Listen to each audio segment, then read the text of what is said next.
Dans une boisson sportive, l'eau est importante puisqu'elle permet de se refroidir, de fournir de l'énergie, de se débarrasser des déchets et pour éviter la déshydratation.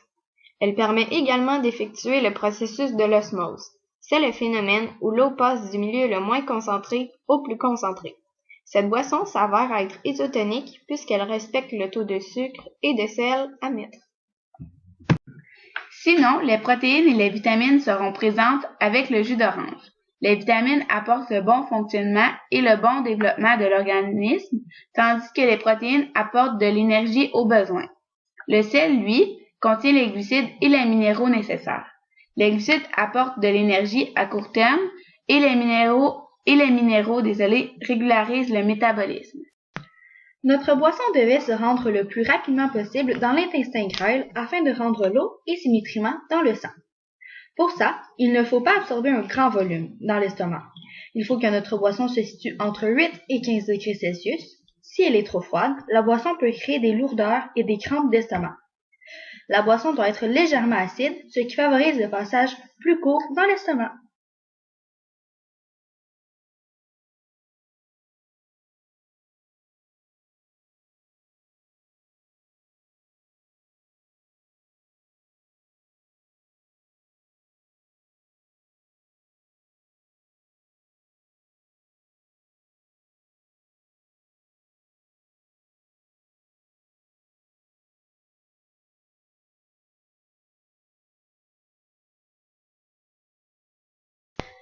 Malgré cette boisson extraordinaire, l'alimentation est très importante.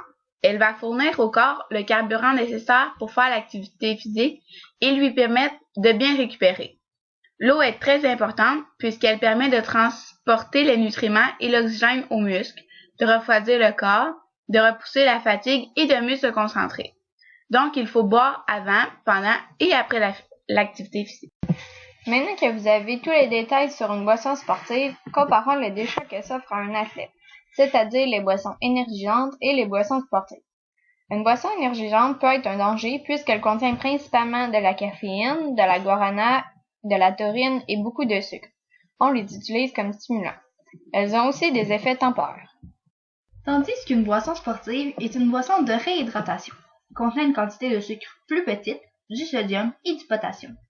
Elles sont utiles dans les activités de 1 heure et plus. Comme testé sur les daphnies, les boissons énergisantes sont des boissons stimulantes, puisque les battements augmentent, et le vin est une boisson relaxante, puisque les battements ralentissent. Si on veut bien performer dans tout, il n'y a pas d'autre secret que de bien manger, bien dormir et faire de l'exercice physique.